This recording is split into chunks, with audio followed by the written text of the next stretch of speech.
नमस्कार।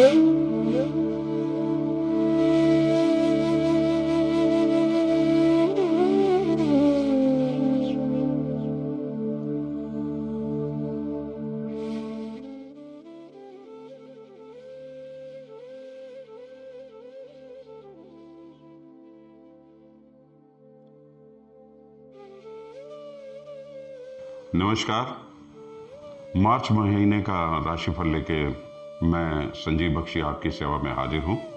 मार्च महीना बहुत ही इम्पोर्टेंट महीना है। एक तो फाइनेंशियल ईयर की क्लोजिंग होती है 31 मार्च को, बही खाते बंद कर दिए जाते हैं। एक जो फाइनेंशियल ईयर है वो समाप्त होता है और 1 अप्रैल से नए खाते शुरू हो जाते हैं। और वास्तविकता में इस बार का मार्च बहुत ही विशेष है। एक तो फाइनेंशियल क्लोजिंग तो हर साल होती है, इस बार नवरात्रे भी मार्च महीने में आरंभ हो रहे हैं। नवरात्रे अपने आप में नवरात्रे और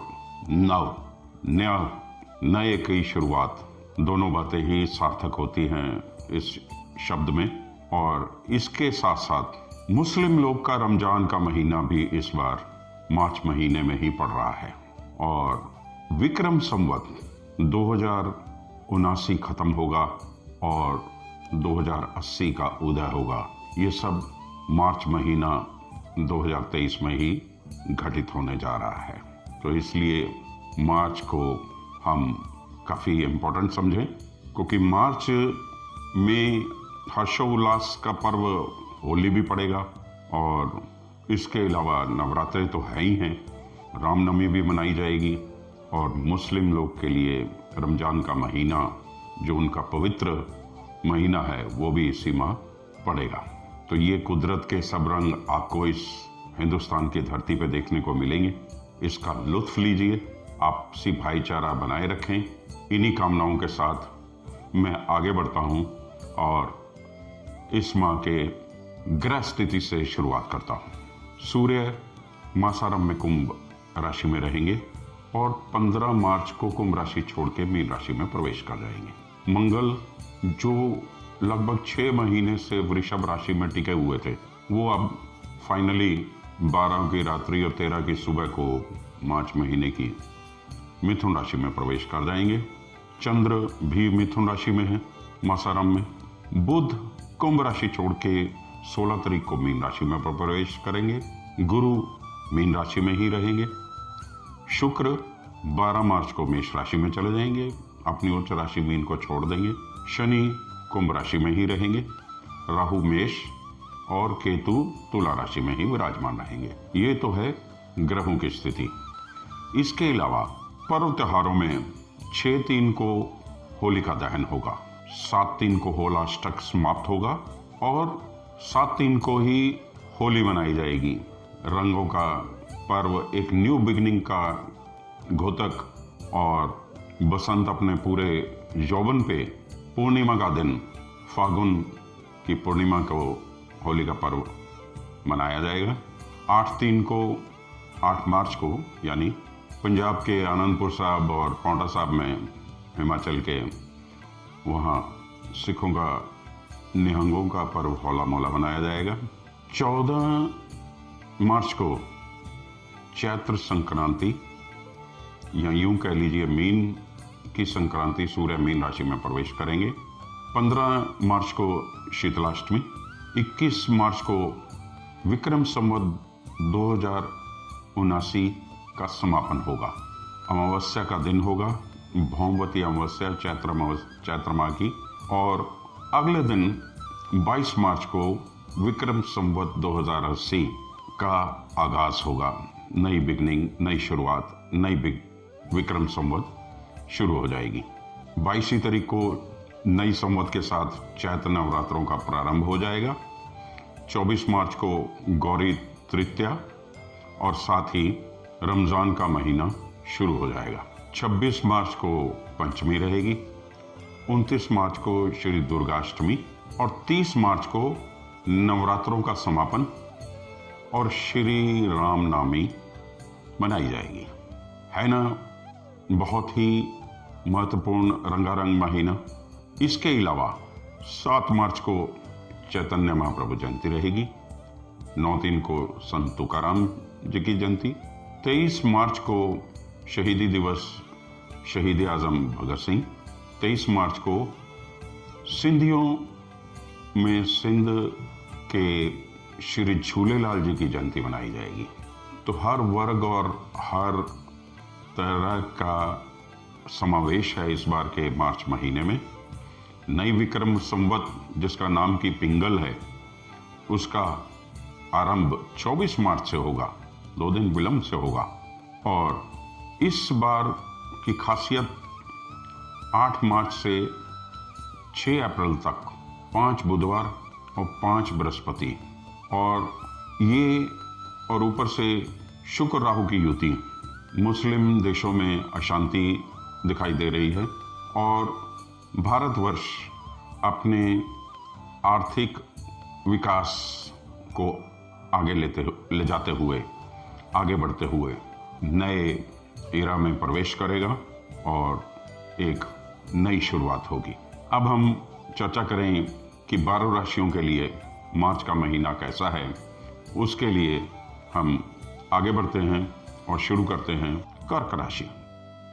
कर्क राशि के स्वामी चंद्रमा मासारंभ में जब शुरुआत होगी, चंद्रमा राशि से 12वें होंगे।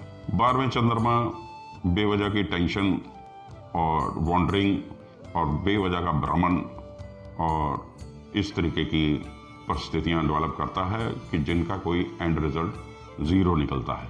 शुरुआत तो इतनी अच्छी नहीं दिखाई दे रही है, किंतु जैसे ही मंगल 2 दिन बाद वहां से निकलेगा, फिर आपकी राशि पे आएगा, तो राशि आपकी स्वग्रही है उसकी, कर्क राशि।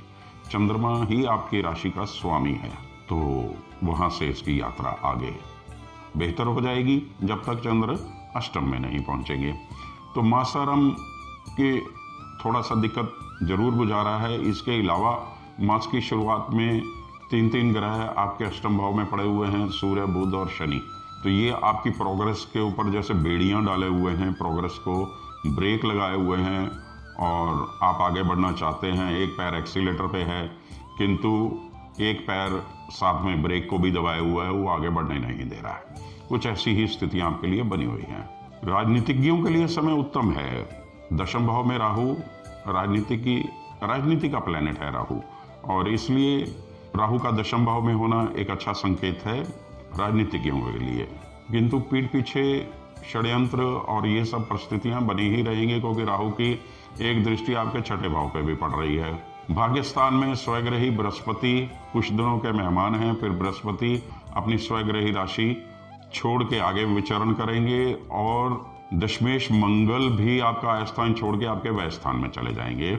बहुत शीघ्र ही मास के मध्य से अच्छे फलों में थोड़ी कमी आ जाएगी और खर्चे बढ़ जाएंगे। मंगल 12वें भाव में, हाँ, विदेश यात्रा करा सकते हैं मंगल, क्योंकि मंगल आपके पंचमेश भी हैं और कुछ विद्यार्थी जो विदेश से स्टडी करना चाहते हैं या कुछ इस तरीके का कुछ बाहर से संपर्क जिनका बन रहा है, उनके लिए लाभ की स्थिति बन रही है। वो विदेश भ्रमण पे जा सकते हैं। बाहर से कोई डिग्री डिप्लोमा करने का कुछ सोच रहे हैं तो ये काम भी किए जा सकते हैं।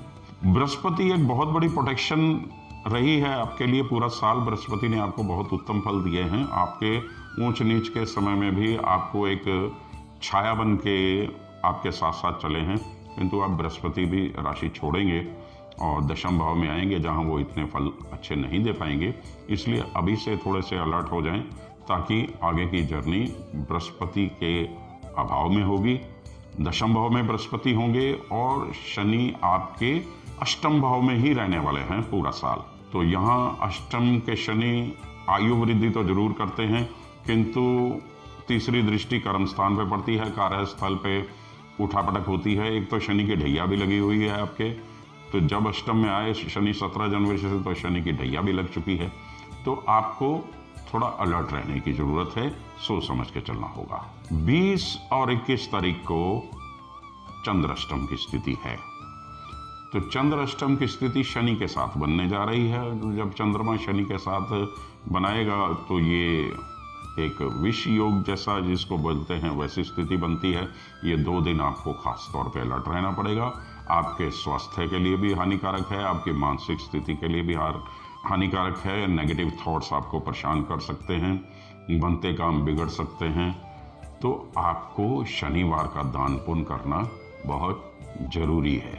तो आप भी शनिवार का दान करें, उड़द की दाल दान करें, सरसों का तेल दान करें। हो सके तो उड़द की दाल और सरसों के तेल ये किसी लंगर में, जहाँ गुरुद्वारे में जहाँ लंगर चलते हैं वहाँ पे शनिवार के दिन दान करें। और एक लोहे का छल्ला जरूर धारण करें, क्योंकि कर्क राशि के लिए शनि की अब ढैया आगे चलेगी तो थोड़ा आयरन डेफिशिएंसी भी आपको हो सकती है। शनि लोहे के कारक ग्रह भी हैं, तो अष्टम में जब शनि से कष्टम है तो आपको लोहे का एक छल्ला पहन लेना चाहिए और हनुमान जी की उपासना करनी चाहिए। शनिवार के दिन हनुमान मंदिर जाएं, हनुमान जी को बधाने का प्रसाद चढ़ाएं और सुंदरकांड का पाठ करें। आपके कष्ट कम होंगे और आपको लाभ होगा।